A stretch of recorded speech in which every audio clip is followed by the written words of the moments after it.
Types of foreign exchange rate. Foreign exchange rate के types कितने होते हैं? तो बेसिकली 3 टाइप्स होते हैं फॉरेन एक्सचेंज रेट के, 3 एक्सचेंज रेट। पहला है फिक्स्ड एक्सचेंज रेट सिस्टम। तो when the exchange rate is fixed by the government, उसको बोलते हैं फिक्स्ड एक्सचेंज रेट सिस्टम। तो मार्केट एक्सचेंज में, है ना, फॉरेन एक्सचेंज मार्केट में अगर एक्सचेंज रेट को गवर्नमेंट द्वारा फिक्स किया जाता है तो उसको बोलते हैं फिक्स्ड एक्सचेंज रेट सिस्टम। अच्छा, अगर जैसे कि आप अपने करेंसी की वैल्यू को क्या कर रहे हैं, फिक्स कर रहे हैं, तो किस टर्म में फिक्स कर रहे हैं, है ना।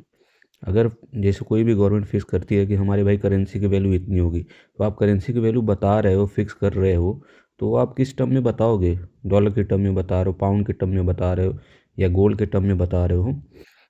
तो फिक्स्ड एक्सचेंज रेट सिस्टम में गवर्नमेंट ने, जो भी गवर्नमेंट थे हर कंट्री के, वो अपने करेंसी के वैल्यू को क्या किया, फिक्स किया।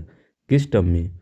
तो ये पहला पॉइंट इसमें लिखा हूँ, each country keeps value of its currency, है ना। तो each country keeps value of its currency in terms of gold. तो अपने करेंसी की जो वैल्यू को फिक्स किया वो गोल्ड के टर्म में फिक्स किया।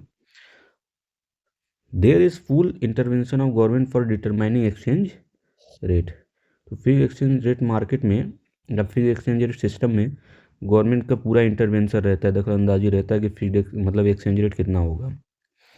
The exchange rate remains stable. Exchange rate क्या रहता है? स्टेबल रहता है, मतलब चेंज नहीं होगा। जब फिक्स कर दिया गया तो वो चेंज कहाँ से हो गया। It is also known as fixed exchange rate system. इसको फिक्स्ड एक्सचेंज रेट सिस्टम भी बोला जाता है। फिक्स्ड एक्सचेंज रेट सिस्टम के टाइप कितने होते हैं? तो इसके बेसिकली 2 टाइप होते हैं। पहला है gold standard system of exchange rate, दूसरा है Bretton Woods system of exchange rate. तो gold standard system of exchange rate क्या होता है? Under this system each country was to define the value of its currency in terms of gold, है ना। मतलब हर country को अपने करेंसी के वैल्यू को गोल्ड के टर्म में डिफाइन करना होता था। So value of one currency in terms of other currency is defined by gold value of each currency. इसका मतलब क्या है? इसका मतलब ये है, जैसे मान लीजिए कि पाउंड, 1 पाउंड के बराबर 4 ग्राम गोल्ड, ये फिक्स कर दिया गया कि भाई 1 पाउंड के बराबर 4 ग्राम सोना होगा या गोल्ड होगा। तो अमेरिका वालों ने फिर कहा क्या कि भाई हमारे $1 के बराबर 2 ग्राम गोल्ड होगा, है ना। अब अमेरिका वाले क्या करना चाह रहे हैं, इंग्लैंड से अपना जो भी करेंसी वो एक्सचेंज करना चाह रहे हैं। तो अगर कोई भी 1 पाउंड लेना चाहता है तो अमेरिका को उसको कितना डॉलर देना पड़ेगा? $2 लेना पड़ेगा। कैसे? 1 ग्राम मतलब 1 पाउंड के बराबर 4 ग्राम सोना है, तो $2 के बराबर कितना सोना होगा? 4 ग्राम सोना होगा। क्योंकि $1 के बराबर कितना सोना है? $1 के बराबर 2 ग्राम सोना है। तो $1 के बराबर 2 ग्राम सोना है, तो आप $1 और देंगे तब जाके मिला के टोटल कितना होगा? 4 ग्राम सोना। तो 4 ग्राम सोना इधर, 4 ग्राम सोना इधर, है ना। तो सभी कंट्री ने अपने करेंसी की वैल्यू को क्या किया? गोल्ड के टर्म में डिफाइन किया, है ना। जैसे पाउंड ने वैसे डॉलर ने। लेकिन अब अगर एक करेंसी दूसरे करेंसी से एक्सचेंज करना चाहते हैं तो यही गोल्ड को ही बेस बना के ही एक्सचेंज किया जाएगा कि दोनों कंट्री का एक्सचेंज रेट का जो गोल्ड होगा वो सेम होगा, तभी जो भी करेंसी होगा वो एक्सचेंज कर लिया जाएगा। तो गोल्ड के बेसिस बना के एक्सचेंज किए जा रहे थे dollar, gold standard system of exchange rate में। तो इस लाइन का जो मतलब है, मतलब ये जो लाइन है इसका मतलब यही था। ओके। दूसरा, Bretton Woods system of exchange rate. Under this system different currencies were pegged related to one currency that is dollar. इसमें क्या हुआ कि जो ये पहले आपने जो ये पढ़ा ना ऊपर, गोल्ड स्टैंडर्ड सिस्टम, इसको ख़त्म कर दिया गया। Gold standard system of exchange rate को ख़त्म कर दिया, क्योंकि हर करेंसी को अपने गोल्ड के टर्म में डिफाइन करना होता है। तो गोल्ड के टर्म में डिफाइन करने का मतलब ये नहीं कि डिफाइन कर दिया आपने, सिर्फ हर कंट्री को, है ना, उतना ही गोल्ड रिजर्व करके ही रखना पड़ता था। अगर आप अंदाज़ा लगा लो कि हर कंट्री अगर गोल्ड रिजर्व करके रखता तो आज गोल्ड कितना महंगा होता, है ना। इस वजह से सिस्टम ख़त्म कर दिया गया। ओके, तो फिर लाएगा Bretton Wood system of exchange rate. इसमें क्या क्या आ गया कि under this system different currencies were pegged या related to one currency that is dollar. मतलब इसमें ये साफ साफ कह दिया गया कि अब कोई भी कंट्री अपने करेंसी को डिफाइन नहीं करेगा डॉलर के टर्म में, सॉरी गोल्ड के टर्म में। अब हर देश के जितने भी करेंसी हैं वो डॉलर के टर्म में डिफाइन हुआ है। इसी वजह से आज हम लोग अपने बुक में देखते हैं तो हर चीज़ का वैल्यू डॉलर में दिया रहता है। क्यों? क्योंकि इसी सिस्टम ब्रेटन वुड्स सिस्टम से जो डॉलर है वो यूनिवर्सल करेंसी बना दिया गया है ना। तो ब्रेटन वुड्स सिस्टम जब से अप्लाई हुआ तब से क्या हुआ कि हर देश के करेंसी को डॉलर के टर्म में ही डिफाइन करना होगा, है ना। Under this system different currency were paid related to one currency that is dollar. तभी से डॉलर जो करेंसी वो यूनिवर्सल करेंसी हो गई। Even this system was abandoned, ये सिस्टम ख़त्म हो गया 1977 में। It was replaced by flexible exchange rate system. तो ये जो भी सिस्टम था ब्रेटन वुड्स सिस्टम ये रिप्लेस हो गया और क्या आया, फ्लेक्सिबल एक्सचेंज रेट सिस्टम आया। तो हम दूसरा टाइप पढ़ते हैं फॉरेन एक्सचेंज रेट का। दूसरा टाइप है फ्लेक्सिबल एक्सचेंज रेट सिस्टम। बहुत सिंपल है, when exchange rate is determined by the market forces, है ना। जब एक्सचेंज रेट मार्केट फोर्सेज वजह से डिटरमाइन होगी तो उसको बोलेंगे flexible exchange rate system. Market forces का मतलब क्या होता है, demand and supply. Okay, is called for flexible exchange rate system. इसमें गवर्नमेंट का कोई इंटरवेंशन नहीं होता है कि एक्सचेंज रेट कितना होगा कितना नहीं होगा। ओके, $1 के बदले 60 होगा या $1 के बदले 84 रुपये होगा, इसमें गवर्नमेंट का कोई कंट्रोल नहीं होगा, मार्केट तय करेगा, demand and supply.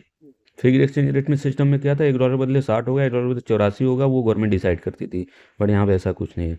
The exchange rate does not remain stable.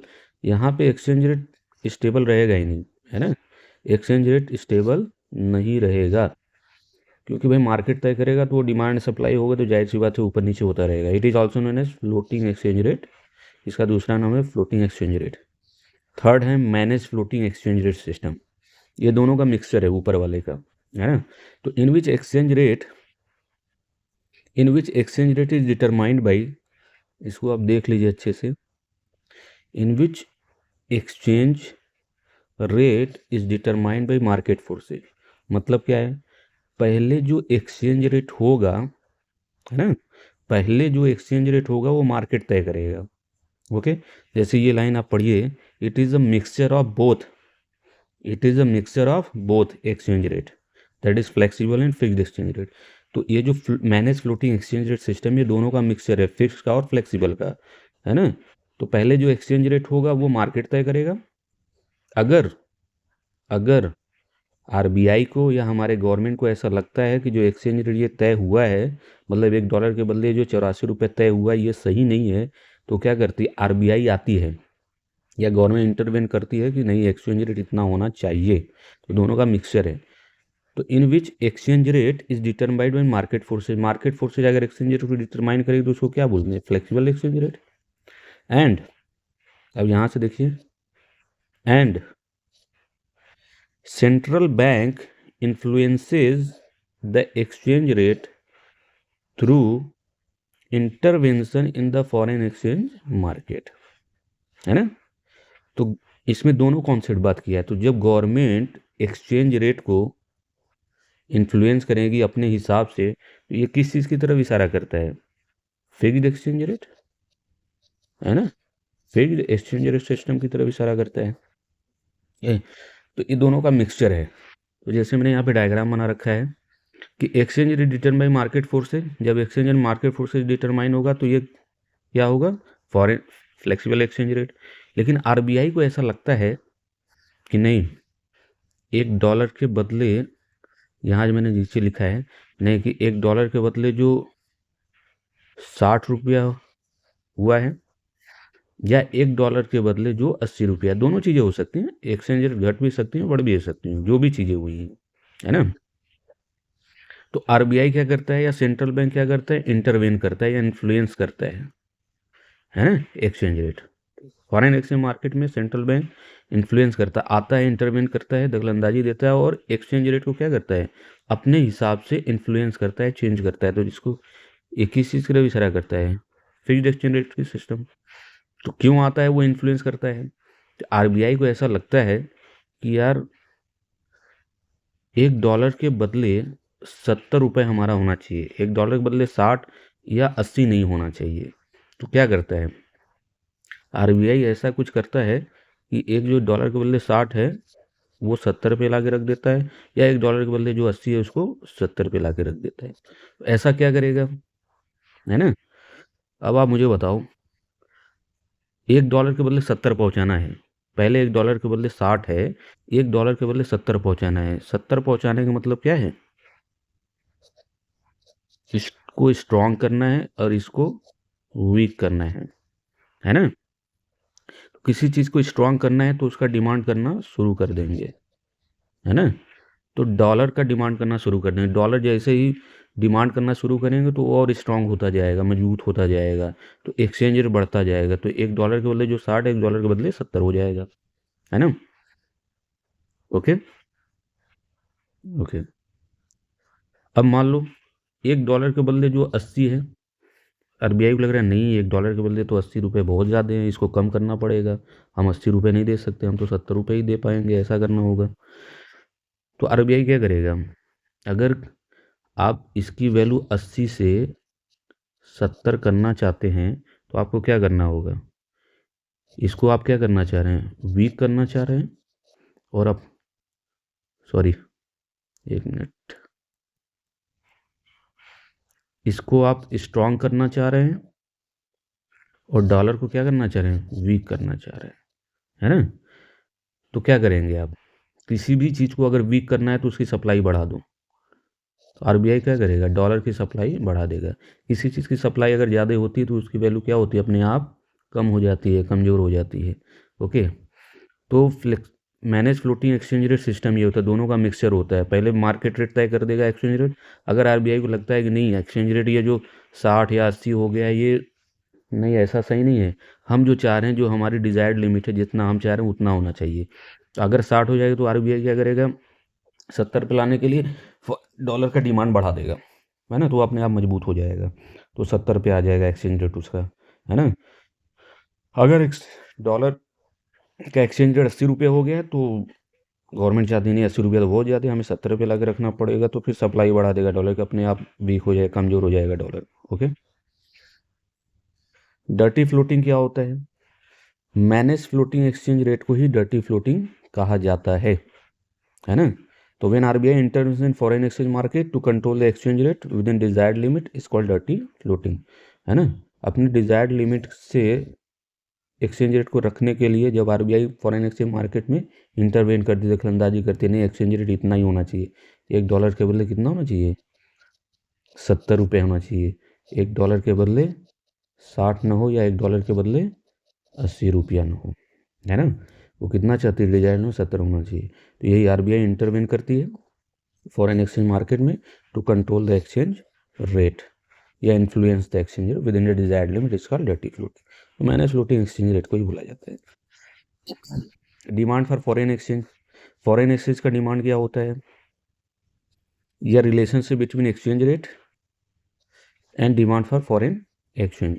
Exchange की जगह आप वर्ड इस्तेमाल कर सकते हैं करेंसी, है ना, foreign currency, demand for foreign currency. हम फॉरेन करेंसी की डिमांड क्यों करते हैं भाई, है ना, फॉरेन करेंसी की डिमांड क्यों करते हैं, हम इसलिए डिमांड करते हैं क्योंकि वो क्या हो गया होगा, सस्ता हो गया होगा, कमज़ोर हो गया होगा।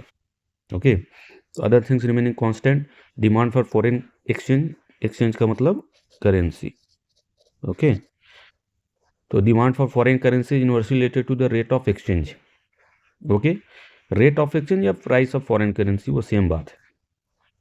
तो सिंपल सा है कि एक्सचेंज रेट अगर कम होगा तो हम डिमांड फॉरेन करेंसी का बढ़ा देंगे। ओके। या अगर एक्सचेंज रेट बढ़ जाएगा तो हम उसका डिमांड कम कर देंगे। ओके। तो ये डायग्राम आप देख लीजिए, curve of demand for foreign exchange. Okay. इधर आपका फॉरेन एक्सचेंज रेट हो जाएगा, इधर डिमांड फॉर फॉरेन एक्सचेंज हो जाएगा। ओके। अब यहाँ पे आप थोड़ा इसमें देख लीजिए, अगर $1 के बदले हमें 84 रुपया देना पड़ रहा है तो हम $50 मिलियन का क्या कर रहे हैं, डिमांड कर रहे हैं। अगर एक्सचेंज रेट कम हो जाए, $1 के बदले हमें सिर्फ और सिर्फ 60 रुपया ही देना पड़े, तब तो जाहिर सी बात है हम डॉलर का डिमांड बढ़ा देंगे, है ना, क्योंकि अब हमें डॉलर लेना सस्ता पड़ने लगेगा, तो हम डॉलर का डिमांड करना क्या कर देंगे, शुरू कर देंगे। तो वही चीज़ डायग्राम में आपको दिखा रखा है ना, कि अगर डॉलर $1 के बदले कितना है, 84 रुपये है, तो हम $50 मिलियन का मतलब डिमांड कर रहे हैं। अगर $1 के बदले 60 हो जाए, है ना, तो हम डिमांड बढ़ा देंगे। ओके, यही चीज़ है। तो इसी वजह से क्वेश्चन में आता भी है कि explain why there is a rise in demand for foreign currency when its price falls, है ना, कि फॉरेन करेंसी का जब प्राइस फॉल हो जाता है तो हम डिमांड क्यों बढ़ा देते हैं फॉरेन करेंसी का। क्या मतलब है, $1 के बदले जो 84 रुपये था, अगर $1 के बदले हमें सिर्फ 60 देना पड़े, है ना, एक्सचेंज रेट क्या हो जाए, कम हो जाए, इसका मतलब क्या है, फॉरेन करेंसी का या डॉलर का जो प्राइस है वो क्या हुआ है, कम हुआ है कि नहीं हुआ है। पहले 84 रुपये देना पड़े थे, अब सिर्फ 60 रुपये देना पड़ेगा, डॉलर का प्राइस कम हो गया है। तो यही लिखा है वो, explain why there is a rise in demand for foreign currency, foreign currency का डिमांड क्यों हम बढ़ा देते हैं व्हेन इट्स प्राइस फॉल, जब फॉरेन करेंसी का प्राइस फॉल हो जाता है। या फिर पूछता है when price of foreign currency falls, foreign currency की प्राइस जब फॉल्स हो जाती है, the demand for foreign exchange rises, explain why, क्यों ऐसा हो जाता है ना, ऐसा क्यों हो जाता है, इसलिए बढ़ा देते हैं क्योंकि हमें उनका डॉलर सस्ता पड़ने लगेगा, तो हम इन्वेस्टमेंट उनके देश में इन्वेस्टमेंट करने के लिए, टूरिज़्म करने के लिए हम फॉरेन करेंसी का डिमांड करेंगे, है ना, इसलिए हम डिमांड करते हैं। इवन प्राइस ऑफ, तो ये तो बता दी मैंने आपको। इसका दूसरा पहलू भी हो सकता है, ये भी हो सकता है कि $1 के बदले जो हम 60 रुपये था, है ना, तो हम जो भी डिमांड कर रहे थे, अगर $1 के बदले 84 रुपये हो जाए, एक्सचेंज रेट बढ़ जाए, तो हम डिमांड क्या कर देंगे, कम कर देंगे। ये भी हो सकता है ना, कि फॉरेन करेंसी का या डॉलर का क्या हो जाए, प्राइस बढ़ जाए, तो हम डिमांड कम कर देंगे। Okay, components of demand for foreign exchange या currency, why foreign exchange demanded, foreign exchange की डिमांड या फॉरेन करेंसी की डिमांड हम क्यों करते हैं। इसके बहुत सारे, रीपेमेंट ऑफ इंटरनेशनल लोन, किसी भी कंट्री का हमें लोन पेमेंट करना है तो इस वजह से हमें फॉरेन करेंसी की ज़रूरत पड़ेगी। Investment rest of the world, दूसरे कंट्री में आपको इन्वेस्टमेंट करना है तो भी आपको ज़रूरत पड़ेगी फॉरेन करेंसी की। To import goods and services from abroad, बाहर देश से अगर आपको कोई सामान मंगाना है, खरीदना है, तो भी आपको फॉरेन करेंसी की ज़रूरत पड़ेगी। डायरेक्ट परचेज फ्रॉम अब्रॉड मतलब क्या है, अगर आप दूसरे कंट्री में जाकर टूरिज़्म करने जा रहे हैं, घूमने जा रहे हैं, तो भी आप उनके करेंसी का डिमांड करोगे, क्योंकि अपना लोकल पैसा ले जाके वहाँ पे आप कोई सामान खरीद नहीं सकते, खर्चा नहीं कर सकते हो, आपको उनका करेंसी की डिमांड करना ही पड़ेगा। Unilateral payment, grants and donation, किसी दूसरे कंट्री में आप ग्रांट्स दे रहे हो या डोनेशन दे रहे हो, तो भी आपको उनके ही करेंसी में उनको पेमेंट करना होगा, न कि अपने करेंसी में। स्पेकुलेटिव ट्रेडिंग करने के लिए भी हम फॉरेन करेंसी की डिमांड करते हैं। सट्टेबाजी करने के लिए, जैसे मान लो $1 के बदले 84 रुपये था, है ना, अब $1 के बदले कितना हो गया, 60 रुपये हो गया, तो आप क्या करोगे, तुरंत फॉरेन करेंसी या डॉलर का डिमांड कर लो या ख़रीद लोगे उसे। और क्या करोगे, जैसे ही फॉरेन करेंसी का या फिर डॉलर का प्राइस 84 रुपये होगा, तुरंत हम उसको क्या कर देंगे, प्रॉफिट कमाने के लिए, है ना, हमें कितने का प्रॉफिट हो जाएगा, 24 रुपीज़ का प्रॉफिट हो जाएगा। इस वजह से स्पेकुलेटिव ट्रेड, सट्टेबाजी करने के लिए। सप्लाई या फॉरेन एक्सचेंज, फॉरेन एक्सचेंज का सप्लाई क्या होता है, या relationship between exchange rate and supply of foreign currency या exchange. Okay, other thing remaining constant, other thing remaining constant, यहाँ पे अदर थिंग रिमेनिंग कांस्टेंट का मतलब क्या है, यही चीज़, इन्वेस्टमेंट, टूरिज़्म, इंपोर्ट, ये सब सारी चीज़ें कांस्टेंट रहें, उसमें कोई चेंजेस ना हो। ऊपर ही मैंने शायद यही चीज़ लिखा था, मैंने बोला नहीं था या बताया नहीं था, तो आप वही चीज़ ऊपर होगा, देख लीजिएगा। तो सप्लाई या फॉरेन एक्सचेंज या सप्लाई या foreign currency is positive related to the rate of exchange या प्राइस ऑफ फॉरेन करेंसी, मतलब एक्सचेंज रेट में और सप्लाई या फॉरेन एक्सचेंज में कैसा है, पॉजिटिव रिलेशनशिप इनके बीच में, पॉजिटिव रिलेशनशिप। मतलब बहुत सिंपल सा है, जैसे $1 के बदले जो भी 60 रुपया था, तो अमेरिका के लोग जो थे वो सप्लाई कर रहे थे डॉलर की कितना, $50 मिलियन का। अगर एक्सचेंज रेट बढ़ जाए, है ना, $1 के बदले 84 रुपये होगा, तो वो लोग क्या करेंगे, $100 का सप्लाई करने लगेंगे, $100 मिलियन का सप्लाई करेंगे। क्यों ऐसा होगा, सप्लाई करने का मतलब ये है कि आपके देश में आके वो टूरिज़्म करेंगे, पैसा आएगा, आपके देश में आके इन्वेस्टमेंट करेंगे तो पैसा है। क्यों इन्वेस्टमेंट करेंगे? आपकी चीज़ें उनको सस्ती लगेंगे तभी तो आके इन्वेस्टमेंट करेंगे। जब वो इन्वेस्टमेंट आके करेंगे, घूमने आएंगे, तभी तो आपके यहाँ डॉलर का सप्लाई होगा। तो मतलब यही है। आप ही देखिए, पहले अमेरिका के लोग अगर $1 का सामान खरीदते थे इंडिया में आके तो ₹60 देना पड़ता था। अब $1 ही खर्चा करेंगे और आपके यहाँ ₹84 को सामान खरीद लेंगे। तो जाहिर सी बात है, आपके यहाँ वो लोग आके चीज़ें करेंगे इन्वेस्टमेंट टूरिज्म, क्योंकि उनको सस्ता लगेगा आपके यहाँ, है ना। इसी वजह से वो ज़्यादा से ज़्यादा आएंगे टूरिज्म करें, इन्वेस्टमेंट करें, तो सप्लाई हमारे देश में फॉरेन करेंसी की होगी ही होगी। तो वही चीज़ है, एक्सचेंज रेट बढ़ेगा, है ना। एक्सचेंज रेट बढ़ेगा तो फॉरेन करेंसी की सप्लाई हमारे देश में आएगी। ओके, तो $1 के बदले अगर ₹60 था तो वो सिर्फ $50 का ही सप्लाई कर रहे थे, या मिलियन। अगर $1 के बदले ₹84 जहाँ हुआ, तुरंत वो क्या करेंगे, सप्लाई बढ़ा देंगे, आपके देश में इन्वेस्टमेंट टूरिज्म ये सब करना शुरू कर देंगे, है ना। इसी से रिलेटेड क्वेश्चन आ जाता है, why explain why there is a rise in supply of foreign currency when when its price rises. मतलब $1 के बदले जो 60 था, अगर $1 का प्राइस राइज हो जाए, ₹84 हो जाए, तो हमारे देश में फॉरेन करेंसी की सप्लाई क्यों बढ़ जाती है? क्योंकि जाहिर सी बात है, उनको हमारा चीज़ सस्ता लगने लगेगा, वो हमारे देश में आके इन्वेस्टमेंट करेंगे, टूरिज्म करने आएंगे, तो सप्लाई बढ़ जाएगा। या उसी के रिवर्स में ये क्वेश्चन रहता है, रिवर्स नहीं, उसी के जस्ट थोड़ा से दूसरे लैंग्वेज में करके पूछ लेते हैं आपसे। तो इसका दूसरा पहलू भी हो सकता है ना। दूसरा पहलू क्या हो सकता है कि जैसे अगर एक्सचेंज रेट क्या हो जाए, बढ़ जाए, तो सप्लाई कम हो जाएगा। सॉरी, एक्सचेंज रेट जब कम हो जाए तो सप्लाई क्या हो जाएगा, कम हो जाएगा। क्या मतलब है? $1 के बदले जो ₹60 था, मान लेते ₹84 था, है ना। तो उस पर वो जो भी सप्लाई कर रहे थे या खरीद रहे थे, अगर $1 के बदले कितना हो जाए, ₹60 हो जाए, एक्सचेंज रेट क्या हो जाए, कम हो जाए, तो क्या हमारे देश से खरीदेंगे? नहीं खरीदेंगे, क्योंकि वो $1 खर्चा कर रहे थे, ₹84 का सामान खरीदते थे। अब $1 ही खर्चा करेंगे और ₹60 का ही सामान खरीद पाएंगे सिर्फ, है ना। तो उनको तो महंगा लगने लगेगा, पहले से कितना महंगा लगेगा, ₹24। अरे ₹24 कम सामान इंडिया में मिलेगा, तो जाहिर सी बात वो नहीं खरीदना चाहेंगे। तो एक्सचेंज रेट जहाँ कम हुआ, वो सप्लाई कम कर देंगे, है ना। मतलब क्या हुआ, जहाँ प्राइस फॉरेन करेंसी का या डॉलर का प्राइस जहाँ कम हुआ, है ना, ₹24 से कम हो जाएगा, जहाँ भाई ₹60 होगा, 84 तो वो अपना सप्लाई कम कर देंगे, नहीं खरीदेंगे आपके यहाँ से। हमारे देश में फॉरेन एक्सचेंज या फॉरेन करेंसी की सप्लाई कब होती है, या फॉरेन करेंसी हमारे देश में कब आता है? तो components of supply of foreign exchange currency या सोर्स ऑफ फॉरेन एक्सचेंज। तो हमारे देश में फॉरेन करेंसी सप्लाई कब होती है? एक्सपोर्ट। जाहिर सी बात है, $1 के बदले जब वो खर्चा करते तो ₹60 का सामान खरीदते थे, अब $1 के बदले क्या है, ₹84 हो जाए, है ना, एक्सचेंज रेट बढ़ जाए या प्राइस डॉलर का बढ़ जाए, तो जाहिर सी बात वो हमारे देश से क्या करेंगे, परचेज करेंगे। हमारे देश वो परचेज करेंगे ही करेंगे। अगर वो परचेज करेंगे तो हमको क्या करना पड़ेगा, सेल करना ही पड़ेगा, मतलब एक्सपोर्ट करना ही पड़ेगा। ओके, तो एक्सपोर्ट हमारे देश से जब होगा तो फॉरेन करेंसी हमारे देश में आएगा।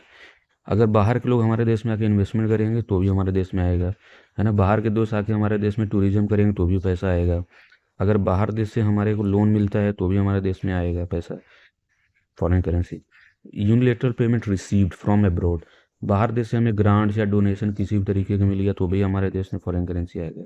Remittances by the non resident Indian, India के कोई लोग जाके बाहर में रहते हैं, अगर हमारे देश में पैसा भेजते हैं अमेरिका से, तो भी हमारे देश में डॉलर या फॉरेन करेंसी आएगा। ओके, मिलते हैं नेक्स्ट वीडियो में।